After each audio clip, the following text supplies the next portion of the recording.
Hi, I'm Sam. And I'm Andrew. And we're Envy Board Gaming, and today we're taking a look at the Isle of Cats Explore and Draw. Andrew is going to show us how to play, and we'll be back for our review. All right, so Isle of Cats Explore and Draw is a 1 to 6 player game designed by Frank West and published by City of Games, where players are going to be using these different columns of treasures and cats and lessons in order to place them out onto their board, and they're going to be scoring points for families just as if they would with the original Isle of Cats game. So let me show you how it's played, and we'll get back to our review. All right, so each round of Explore and Draw is going to have this grid out in front of you, all right? And the grid is going to be set up the exact same way. It's going to be composed of these cat cards that are in the green and these lesson cards that are in the blue, okay? And so there are not just cat cards in the cat deck. There are also Oshak cats as well as treasure cards. And the same thing with the lessons. There aren't just lessons, there are also Oshaks and treasure cards in that deck as well.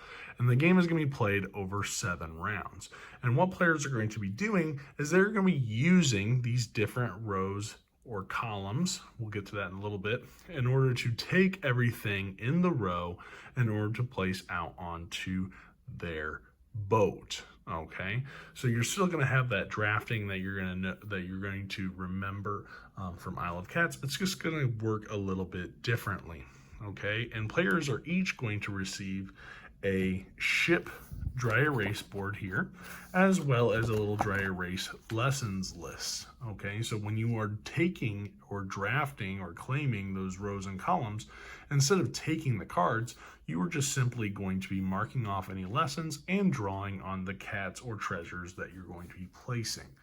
Okay, so let's talk a little bit about how a round is going to work out and how you are going to score and kind of write everything in. All right, so when you are claiming a row that you want to use on your turn, anybody can claim any row. It's not like the original game where you are taking those cards and keeping them and only you can keep them. If I want to claim this first row and Samantha also wants to claim that same row, she can do that as well. We can use the same cards and the same lessons. There's no blocking somebody from using a card, okay? And what's nice is each player is going to have a marker in every single color. So when you are drawing those cats onto your boat, you just use the corresponding color marker for that specific color cat. And they also do include the black marker for any common or rare treasures that you're going to be drawing. Okay, and so let's say I did take this first row and I'm going to be able to place this blue cat and these 2 orange cats out onto my boat. All right, and so what I'm going to be doing is the exact same placement rules from the Isle of Cats original game applies here, okay? And out of those 3 cats, the 1 blue and 2 orange, I can choose any one of them to start with, okay? But remember, after I place my first cat, anywhere on the board, the next cat has to be touching it. Obviously not diagonal, as in the original game, it has to actually share a side. So let's say I wanted to start with my blue cat, and it is a 3 like L. So what I can do is I just want to draw my cat. I'm not an artist, and luckily you do not have to be for this game. Okay, so here I draw my cat there, and I like to put X's just to kind of show that's filled. And I would recommend being very defined in where the cat starts, the outline of the cat, because as you are placing more cats, it could get a little confusing. But just know you're going to want to be very definite and intentional about how you mark the cat on the board. Okay, so I can mark that first one blue, and then I can play my orange ones off of it. Okay, but I placed it here because I wanted to show you how these common treasures and the treasure maps are going to work. So just like in the regular game, whenever you cover up a treasure map with the same color cat, you are going to get common treasures. However, in this one, you are going to get 2 common treasures, where in the original base regular game, you would only get 1. So, and instead of having the little tiles that you're going to be placing, you can always reference the shape of the tile that you get to place for common treasures here on the round tracker. Okay, so they're still going to be the same shapes as from the original game. However, you just have to refer to that if you forget what shapes are available. Okay, and there's no such thing as a specific common treasure that's going to run out. Okay, so then you would continue to place your cats out onto the board in whichever way that you want. Okay, just obviously the next cat would have to connect to this previous cat. So I could not draw, for example, my next yellow cat, or I should say orange. So I'd put away the blue, pull out the orange. Okay, and let's say I did this cat here. I could not do this as an example. Okay, I want to make sure I don't mess up the actual cat here. All right, so this would not be a valid placement because it is not connected to a side, it's connected diagonally. So I would have to share a side, so that would not be allowed. All right, so just kind of keep that in mind as you're playing the game, that it does have to share that side. All right, now let's go back a little bit to the treasures I meant to say. So I'm going to be using this black marker for my treasures. So let's say I just took this 2-piece treasure here, and let's say I took a 3-piece treasure here. I would not recommend, this is not a good strategy here. But what you're going to be doing is, if the treasure is a common, you're going to be putting a C in the square just to remind you that that is a common treasure. And if it was a rare treasure, you would just place an R in the rare treasure. All right, so just to kind of keep that in mind as to which one, because rares are going to earn you points at the end of the game and commons are not. So you want to make sure you distinguish between the two. Okay, and so that's how you're going to be placing out cats on your board. Now with the lessons, all you're going to be doing, let's say I had taken this row, okay, and this configuration is going to be the same. So these three are always going to be 3 cat cards. This one is always going to have 1 lesson card and then 2 cat cards.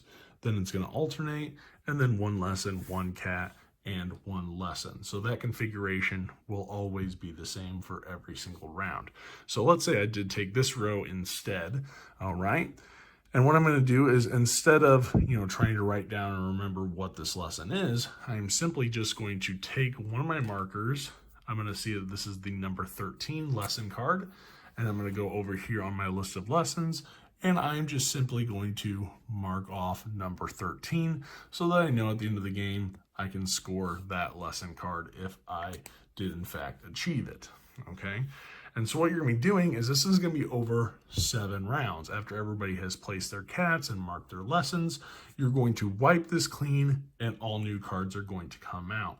Okay, but there is something that is going to happen with these special abilities in this flip and draw, flip and write game. So let me talk to you about some special abilities you're going to have available to you throughout the course of the game. All right, so on your player board, you're going to have this little area down here that says specials. And it's pretty self-explanatory here, where you can use 1 special per round for a maximum of 3 specials total. So instead of taking a row, you can decide to take one of these specials, which allows you to choose 1 additional card from any other column. So I could take this column. I guess these are columns, these are rows, so sorry if I've gotten that mixed up throughout the entire video. So let's say I took this column, okay, I could then, using that first special here, I could take 1 additional card from any other column. Okay, so that's the first one. The second one is that you get to choose 1 card from each row instead of a column. Okay, so you get to choose 1 card from each row instead of choosing a column. Okay, the next one is that you get to choose a row instead of a column. So this one, you're going to get 4 cards, just like the very first special where you get to choose an additional. Now you're going to choose a row instead of a column. That's going to allow you to get a 4th card for that special. The next one is where you are going to be able to draw your next cat twice.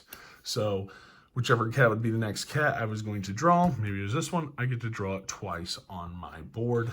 And the last one here is going to be drawing your next treasure twice. Again, that could be a common treasure or it could be a rare treasure. However, do keep in mind that whenever you're doing your commons, if you do choose to draw your next treasure twice and as a common, you do have to use the same shape. You cannot mix it up and choose a different shaped common treasure. So they do have to be the same. All right. And so after those 7 rounds, the Vesh boat is going to get to the hand, which is going to signal you to score. You are going to score essentially the exact same way that you do during the regular base game. You're going to get points for families depending on the family size. You're going to get 3 points for each rare treasure. You're going to score points for the lessons that you have marked on your lesson sheet here. You are going to get -1 point for each rat, and you're going to have -5 points for each room that you do not fill up. Okay, and so this is going to go by pretty quickly. I believe the game only takes about 30 minutes, especially at 2-player. It's pretty quick, just kind of going through. But that's what you're going to be doing. Each round, you're just going to be putting out new cards, choosing a row to draft, essentially, or even using a special ability, trying to fill your boat. And I will say, I do feel like I actually get pretty close to filling my boat each time I play this, whereas with the base game, I didn't feel like I could fill my boat very much. I always had a lot of rooms that were empty, but for this one, I felt like I could get pretty close to filling my entire boat. I haven't done it yet, but I did think that that was exciting and something I could actually strive for in this game. All right, so that is how you're going to play Isle of Cats Explore and Draw. Let's go back over to the couch and give you guys our review. And we're back. Thank you for teaching us how to play. Yeah. So, all right, I'll start with my positives because... Well, first we should mention this is the flip and write version of Samantha's #1 game of all time. So we're going to have to find out, is this better than Isle of Cats? And does this replace her #1? We'll find out later. All right. So first, go ahead, Samantha. What did you want to talk about first? After our commercial break. Right. No, you're good. Okay, so I'll talk about my positives first with this game. So I enjoyed playing this game. It is a lot faster than playing the original Isle of Cats. It is very different, though. It is essentially like the same game, but it is very different. I liked that it was different. Is it better than the original Isle of Cats? We'll get there. Don't tell them now. We'll get there. Okay. Anyway. Careful. So gotta build suspense. Okay. All right. I got it. Okay. So anyway, yeah. I like that it is. I feel like it is different, and so while being the same, very strange. There you go. Feeling same but different. Different but the same. Yes. How, you say? I think it takes a different way of thinking, a different way of looking at your boat and where you're placing your cats. But I do like that it's faster and it's essentially no setup. So it can be something that you just play very quickly, and no big deal, right? So that is my positives. I think also just the cards too, like being able to just flip the cards and, you know, be able to, I don't know, it's just easier. Right. For me. Yeah. Like setup is easier is where I'm going with this. Yeah.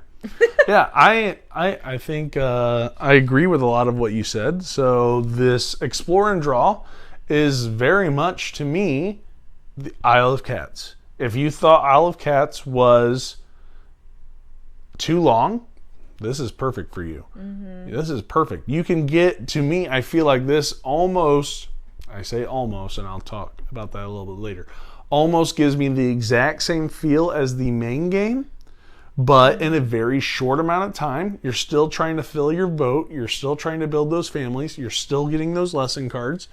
I really liked that you had those special abilities that you could pick 3 of throughout the entire game. I thought that was interesting. I thought, you know, choosing when to use those abilities and which one you want to use was very strategic in how you did it. Especially, the cards that are coming out, you're like, oh, I need 4 cards this round. I need to use one of these abilities. And the next round, you're like, oh, I wish I would have saved that. I could have used it again.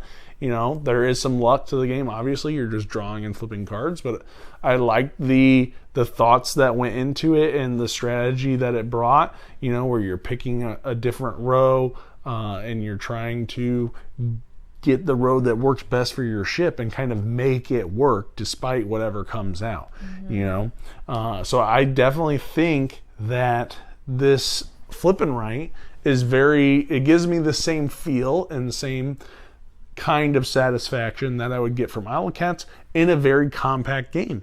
It's much smaller. It doesn't take up as much space. There's barely any setup, so you can get to the game a lot quicker. And you still are doing essentially the same thing. You're filling that grid, you're filling that board and trying to fit those pieces. And so to me, I thought that this was a great implementation for those who might want to play Isle of Cats but maybe intimidated by it a little bit with everything that's going on. And it's a more simplified version. Okay, so that would be that for me for my positives. I think it executed what it was meant to be very well. I think it did Isle of Cats as a flip and write the best way Isle of Cats could have been, or flip and draw, or explore and draw, right? Right. Yeah. So getting to that, I'll do my negatives first. Actually, we probably have. I know what your one negative. So I think we'll probably piggyback off of one another. So with it being the same but different, we can agree that the one thing lacking from this game is the tactile of actually placing those pieces.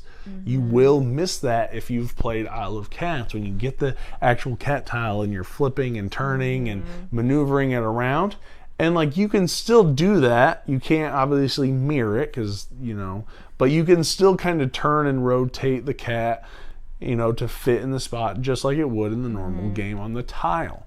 However, that's a little bit more difficult when you have a card and everybody's trying to look at the cards. Like, oh, I want to take this and I need to rotate it and look at it. Yeah. That there is a little bit of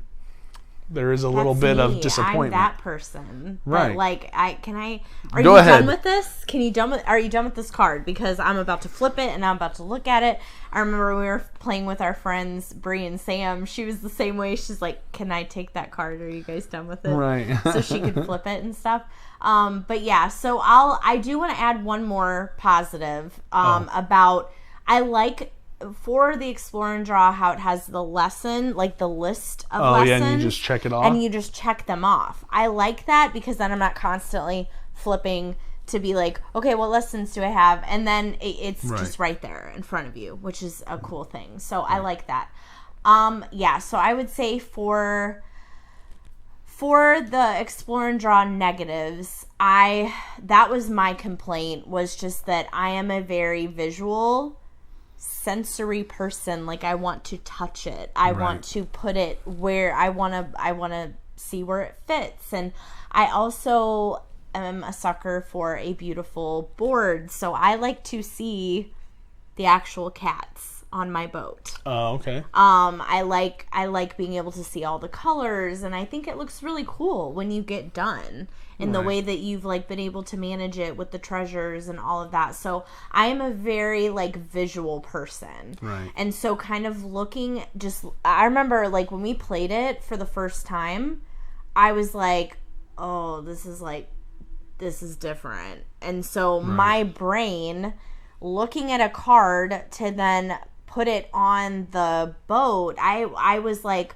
the easiest way for me was counting squares and being like, okay, I got 1 square up here, then I got 3 over here, then I got 1 down here. And so that way I wouldn't mess up. Right. That is one negative I would say too, is that it's a little bit, you have to be very intentional as to how you draw your cats.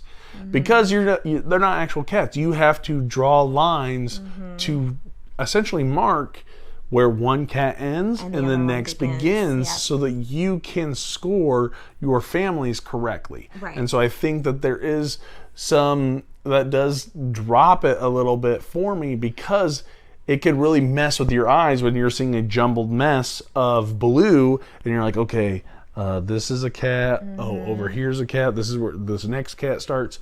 It can be a little messy. Right. And with that being said, I think even some of the colors can get a little rough too. Yeah. Because you get tons and tons of dry erase markers. So you get, I think, at least 6, and then they even threw in some extras with this Kickstarter, just bonus markers that you get. So you have at least 6 nice. Of every single color. Yeah. So you have 6 of at least of every single color. But the thing is that when you have orange and red, ooh, those colors are very similar on that board, and it can really kind of throw you off. This is not. This is obviously not going to be a game for colorblind. I don't think that this will work at all for people with colorblind. Well, and with my thing was like, unless you're doing different shapes for different cats. Yeah, like to fill in the boxes.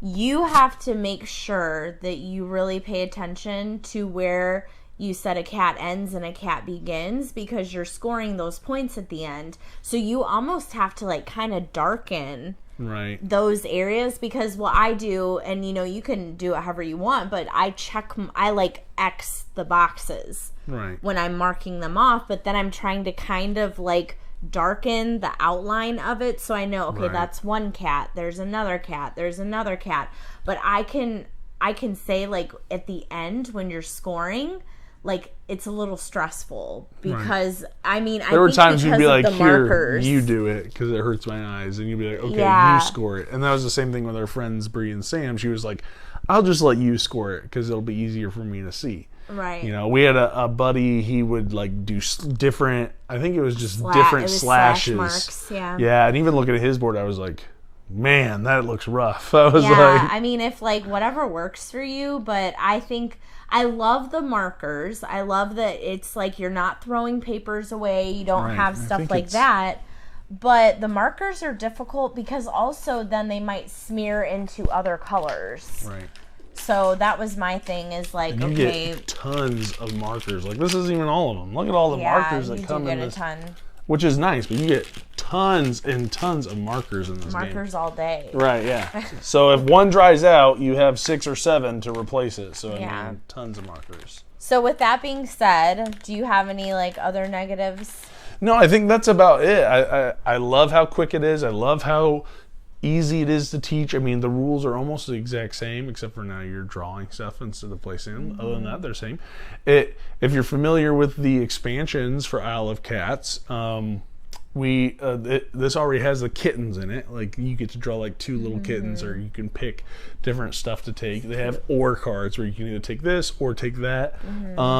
That was a cool part. Right. So I really like it. And it's really snappy.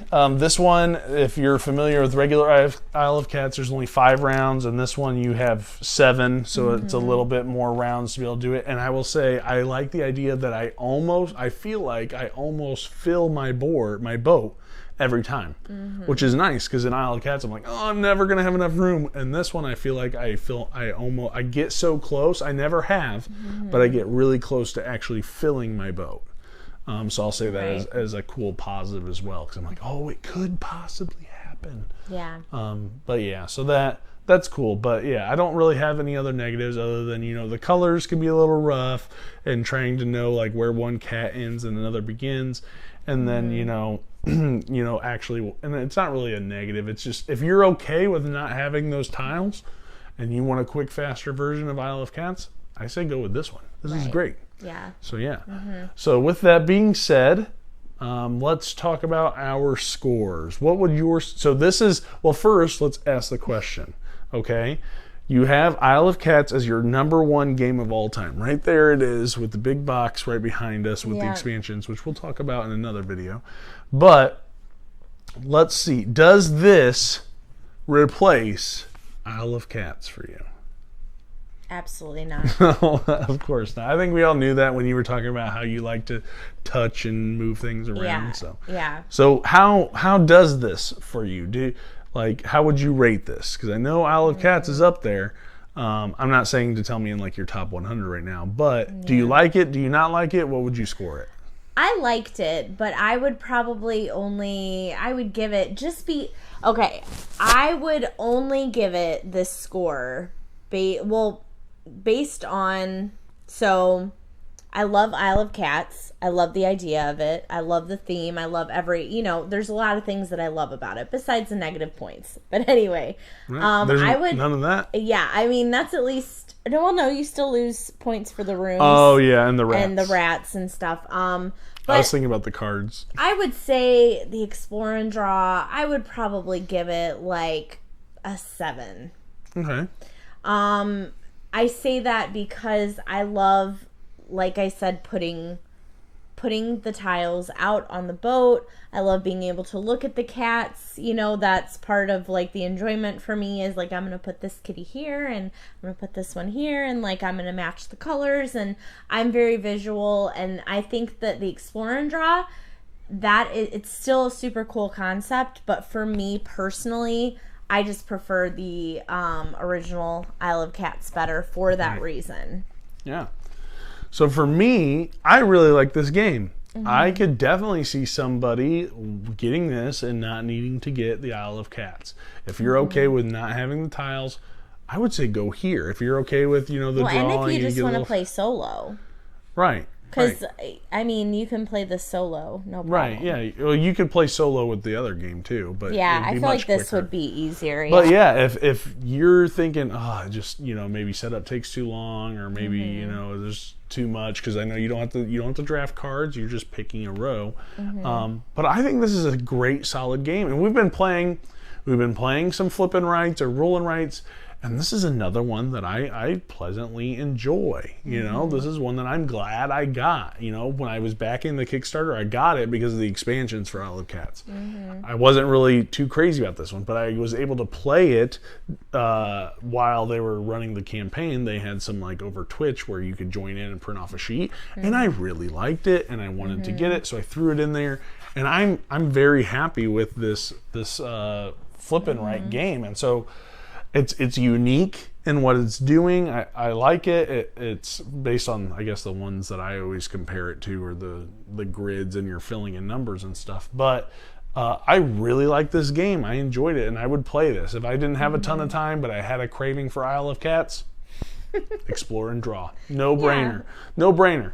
Great game. Great game. I'd love to see them maybe do like a Beast expansion or events. I don't know. I'd like to see some of those expansions they put in the base game in here, just to kind of maybe twist it up a little bit. Yeah. But for me, this gets a 7.5 for me. I really enjoyed it. It's a great little game. Other than those issues, with the drawing them, you have to be very intentional about where one cat ends and the next begins, and the colors can be a little difficult, especially between the orange and the red. That can be a little interesting and possibly problematic, and you don't want to kind of mix the colors together. So yeah, so 7.5 for me, but still a really good flip and right, and I highly recommend it. If you like Isle of Cats, but you want a smaller, shorter version, I would say go for this one. Yeah. Okay.